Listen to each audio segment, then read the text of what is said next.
नमस्कार साथियों, जय हिंद। आज के इस वीडियो में हम जोधपुर जिला समान परीक्षा 2022-23 कक्षा 12 हिंदी अनिवार्य के प्रश्न पत्र है उसका एक सामान्य हल जानेंगे। तो इस वीडियो में जो वस्तुनिष्ठ प्रश्न है या अति लघुतरात्मक प्रश्न है उन प्रश्नों के हम उत्तर जानेंगे, जबकि बाकी के बारे में भी चर्चा करेंगे। तो ज़रूर इस वीडियो को आप देखें और विद्यार्थियों को भी शेयर करें ताकि उन्हें पता लग सके कि उनका प्रश्न पत्र कैसा हुआ है। तो साथियों, इसमें पहला प्रश्न था वो अपठित गद्यांश का था, और अपठित गद्यांश में विशेष रूप से सरदा के बारे में पूछा गया था, प्रेम के बारे में पूछा गया था और कुछ प्रश्न दिए गए थे। तो इसमें जो पहला प्रश्न था वो था कि उपर्युक्त गद्यांश का उचित शीर्षक क्या है। तो यहाँ पे उपर्युक्त गद्यांश का उचित शीर्षक है सरदा का महत्व। फिर है सरदा का भाव है, तो सरदा का भाव है वो सामाजिक भाव है, इसका ये सही था। सरदा के कर्मों का शुभ प्रभाव किस पर पड़ता है, तो सभी पर पड़ता है, न व्यक्ति पर, अकेले व्यक्ति पर भी नहीं, समाज पर भी नहीं, राष्ट्र पर भी नहीं, मतलब सम्मिलित रूप से सब पर पड़ता है। फिर प्रश्न था कि जिस पर हमारा प्रेम है उस पर हम चाहते हैं, तो उस पर हम अनन्य अधिकार चाहते हैं। श्रद्धालु अपने भाव में सम्मिलित करना चाहता है किसको? श्रद्धालु प्रेमी को, समाज को, संसार को, तो वह सम्मिलित करना चाहता है। श्रद्धालु अपने भाव में, तो संसार को वह सम्मिलित करना चाहता है। अब रिक्त स्थानों की पूर्ति, अपनी श्रद्धा के बदले हम से अपने लिए कोई नहीं चाहते, तो अपनी श्रद्धा के बदले हम, यहाँ पे यदि हम ऊपर देखें तो अपनी श्रद्धा के बदले सरदे से, जो शब्द आया यहाँ पे इस गद्यांश में ये सही होगा, सरदे से कुछ भी नहीं चाहते। इसके बाद जो खाली जगह है, सरदा एक ऐसी कृतज्ञता है, तो कैसी कृतज्ञता है? यदि आप इसमें देखेंगे तो इसमें लिखा हुआ है कि आनंद पूर्ण कृतज्ञता है। क्या आएगा? आनंद पूर्ण कृतज्ञता। ठीक है, खाली जगह में ये आ जाएगा। इसके बाद जो आगे के प्रश्न है वो है अपठित पद्यांश, और अपठित पद्यांश है उसमें भाग्यवादी सोच के बारे में लिखा है। किसके बारे में? भाग्यवादी। भाग्यवाद क्या है इसके बारे में ये जो काव्यांश है। और इसमें है ब्रह्मा का अभिलेख का क्या अर्थ है, तो ब्रह्मा का अभिलेख का क्या अर्थ है, तो यहाँ आप कह सकते हैं भाग्यवादी। भाग्यवादी की क्या विशेषता है? भाग्यवादी की विशेषता क्या है कि काम का फल भाग्य के अधीन मानते हैं, उचित परिश्रम नहीं करते, सदा कष्टों से घिरे रहते हैं, उपयुक्त सभी। तो इसका सही आंसर होगा वो होगा द। कौन सा व्यक्ति जीवन में सफलता नहीं पाता है?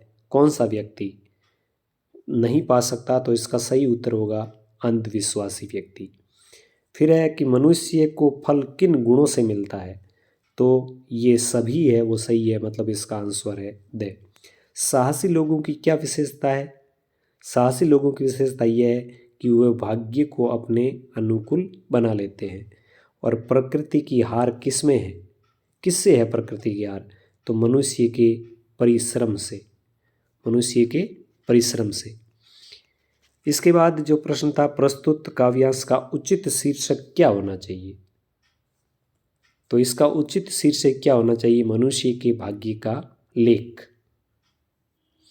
इसके बाद प्रश्न नंबर 2 था रिक्त स्थान, और रिक्त स्थान में पहला प्रश्न था भाषा के लिखित ध्वनि संकेतों को क्या कहते हैं, तो भाषा के लिखित ध्वनि संकेतों को लिपि कहते हैं।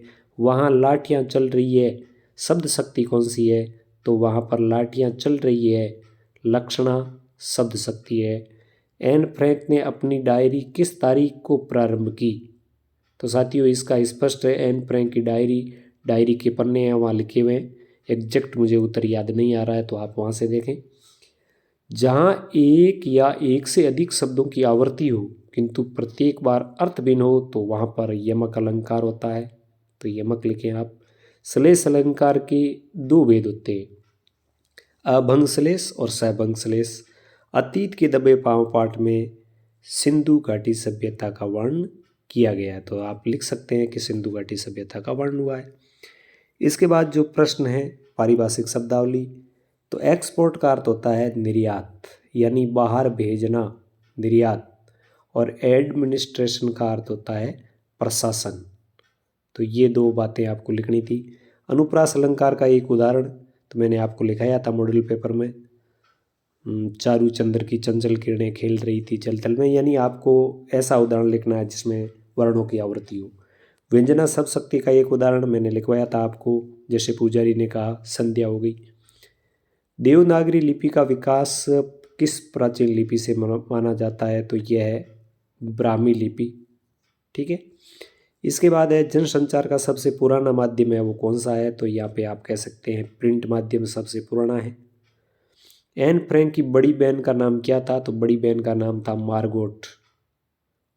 क्या था? मार्गोट।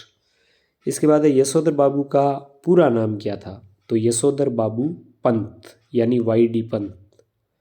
सूर्यकांत त्रिपाठी निराला की कविता है बादल राग, किस संग्रह से है, तो अनामिका। किस संग्रह से? अनामिका।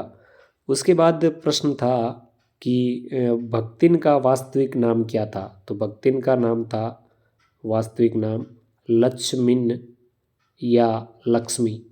लक्ष्मिन या लक्ष्मी, तो ये आप दोनों लिख दें। चार्ली चैपलिन की पहली फिल्म कौन थी? पहली फिल्म कौन सी थी, तो आपने पाठ में पढ़ा होगा making a roving. Making a roving. इसके बाद प्रश्न था दिन जल्दी जल्दी ढलता है, कवि को अपने घर की ओर लौटने में शिथिल और अनुत्साहित क्यों है, क्योंकि उसका घर पर कोई इंतजार करने वाला नहीं है। कैमरे में बंदा पाइज कविता करुणा के मुखौटे में छिपी क्रूरता की कविता है। तो यह भी इस प्रकार की है कि दूरदर्शन का जो उद्घोषक है वो अपने व्यवसाय के लिए, अपने व्यवसाय को बढ़ाने के लिए जो नहीं करने योग्य प्रश्न है वह भी उस अपाहिज से करता है। तो ऊपरी तौर पर इसको देखने पर यह लगता है कि दूरदर्शन का जो संवाददाता है वो करुणा दिखा रहा है, लेकिन वाकई वह करुणा के मुखौटे में क्रूरतापूर्ण व्यवहार उसके साथ कर रहा है। गांव में महामारी फैलने और अपने बेटों के देहांत के बावजूद लुट्टन पहलवान ढोलक क्यों बजाता है, तो उसकी ढोलक है गांव के लिए संजीवनी का काम कर रही है। गांव के लोग निराश न हो और वो इस महामारी को है वो सहन कर सके, इसलिए वह लोगों के उत्साहवर्धन के लिए, लोगों में आशा के संचार के लिए, लोगों के मन बहलाव के लिए ढोल बजाता है।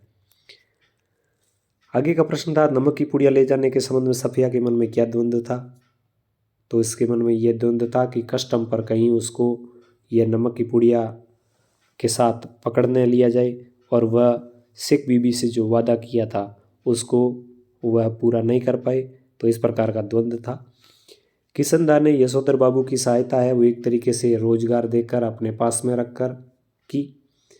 जूझ कहानी के आधार पर कविता के प्रति लेखक का लगाव, कविता के प्रति लगाव बढ़ने के बाद लेखक को अकेलापन क्यों अच्छा लगने लगा, क्योंकि वह अकेलेपन में तुकबंदी कर लेता है, लिख लेता है, गा लेता है और कविता के हाव भाव के अनुसार अभिनय भी कर लेता है। युवाओं में अंग्रेजी भाषा के प्रति बढ़ता आकर्षण विषय पर एक संक्षिप्त फीचर लिखना है कि आज के समय में किस प्रकार युवा है वो अपना व्यक्तित्व दर्शाने के लिए, समाज में पैठ बनाने के लिए, अपनी एक हैसियत बताने के लिए उनका जो झुकाव है वो अंग्रेजी की तरफ दिनों दिन बढ़ रहा है। उल्टा पिरामिड शैली की विशेषताएं आपको लिखनी है, तो विशेषता में सबसे पहले इसमें इंट्रो आता है, फिर बॉडी आती है, फिर समापन यानी मुख्य खबरें पहले, उसका एक सारांश, फिर जो बॉडी है उसके अंदर उसका विश्लेषण होता है और अंत में एक तरीके से आप कह सकते हैं कि अंत में उसका समापन के तौर पर संक्षिप्त भाग होता है। तो यानी क्लाइमैक्स है इसमें उल्टा पिरामिड शैली में एक तरीके से आप कह सकते हैं कि सबसे पहले आ जाता है। अब है उषा कविता है शमशेर बहादुर सिंह की, उसमें नवीन बिंब और नवीन उपमानों का प्रयोग हुआ है, जीवंत दस्तावेज है। मैंने आपको मॉडल पेपर में कहा था कि यह घरेलू बिंबों का नायाब नमूना है। कैसे, तो एक जैसा ही प्रश्न है, काली सिल है या लाल केसर है या काली स्लेट है या राख से लिपा हुआ चौका है, तो इस प्रकार के घरेलू बिंबों का प्रयोग किया है। अपन कह सकते हैं कि ये नवीन बिंब और उपमानों का जीवन दस्तावेज है। लक्ष्मण मूर्छा और राम विलाप प्रसंग के आधार पर लक्ष्मण के प्रति राम का प्रेम है वो किस प्रकार है। आप देख सकते हैं कि लक्ष्मण मूर्छित हो जाते हैं तो किस प्रकार राम एक साधारण मनुष्य के समान विलाप करने लगते हैं।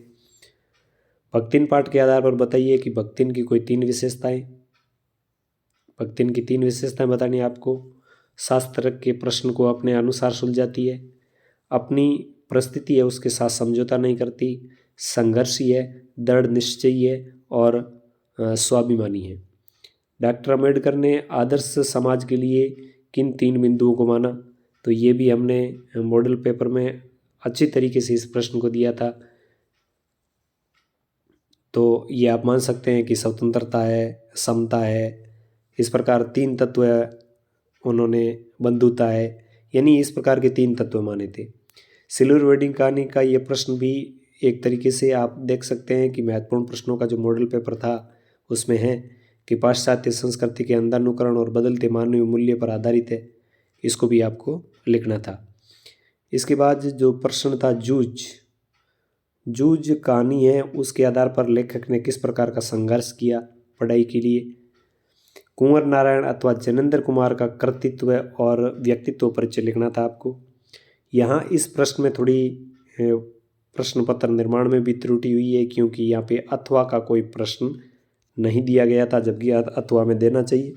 और वैसे हम देखें तो ये कविता है वो सहर्ष स्वीकारा है पाठ में से ली गई है, मुक्तिबोध का जो पाठ है उसमें से ली गई है। तो आपको सबसे पहले इसका प्रसंग लिखना था, इसके बाद आपको इसकी व्याख्या लिखनी थी। इसके बाद अपन बात करें तो कुछ देर जीजी चुप रही, तो यह काले मेघा पानी दे जो धर्मवीर भारती का पाठ है उसमें से लिया गया है। और इसमें भी आपको पहले प्रसंग लिख के और फिर इसकी व्याख्या लिखनी थी। दान का महत्व क्या है, इसका प्रश्न मैंने आपको लिखवाया था।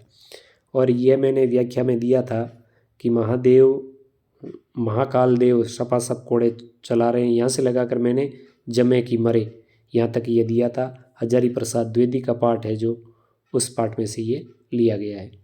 इसके बाद आपको एक सचिव माध्यमिक शिक्षा बोर्ड अजमेर की ओर से, लिखने वाला कौन है, सचिव माध्यमिक शिक्षा बोर्ड राजस्थान अजमेर, लिखनी किसको है, पुलिस महानिदेशक राजस्थान जयपुर को एक अर्धशासकीय पत्र लिखना है जिसमें प्रश्न पत्र की सुरक्षा की मांग की गई है। और दूसरा इसमें प्रश्न है कि जयनारायण व्यास विश्वविद्यालय जोधपुर द्वारा 5 जनवरी 2023 से प्रारंभ हो रही स्नातक और स्नातकोत्तर परीक्षा 2023 हेतु एक विज्ञप्ति का प्रारूप है वो तैयार करना है। तो विज्ञप्ति अथवा पत्र दोनों में से एक करना। और उसके बाद प्रश्न नंबर अंतिम और 19वां 300 शब्दों में निबंध लिखना था, या तो विद्यार्थी जीवन में इंटरनेट की भूमिका, मेरे सपनों का भारत, यदि मैं गांव का सरपंच होता और हिंदी हमारी राष्ट्रभाषा। तो इस प्रकार प्रिय विद्यार्थियों ये पेपर था जिसका हल आपके सामने मैंने प्रस्तुत किया। उम्मीद करता हूँ कि इस हल को देखने के बाद विद्यार्थियों को अपने पेपर मिलान में कोई दिक्कत नहीं होगी, शिक्षक साथियों को विद्यार्थियों की कॉपी जांच करने में भी किसी प्रकार की दिक्कत का सामना नहीं करना पड़ेगा। धन्यवाद।